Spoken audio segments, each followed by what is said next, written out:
कौनसी गोटे शुभ कार्य करने पूर्वर आमे प्रथमे शुभ मुहूर्त देखती, शुभ लग्न बाहर करती, तथापि देखा जाए अनेक कार्य निष्फल होता है। विधिर विधान अति विचित्र। देखंतु प्रभु श्रीरामचंद्रंकर राज्याभिषेक एवं विवाह कार्य मध्य ठीक सेहीपरि शुभ लग्न रे ही होइथिला, तथापि दुईटी जाक निष्फल होइथिला। ना राज्याभिषेक सफल हैला, ना वैवाहिक जीवन सफल हैला। एहार जवाब जेतेबेले महर्षि वशिष्ठ को लोक माने मागिले, से उत्तर देइथिले, सुनहु भरत भावि प्रबल बिलखी कहेहु मुनिनाथ, लाभ हानि जन्म मरण यश अप यश विधि हाथ।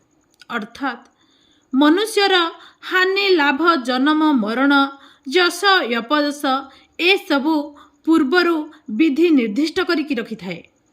यह केही हेले परिवर्तन करि परिबे नाही। ना प्रभु श्रीरामचंद्रंकर परिवर्तन करि हेबो, ना प्रभु श्रीकृष्णंकर। आमे तो साधारण मनुष्य मात्र।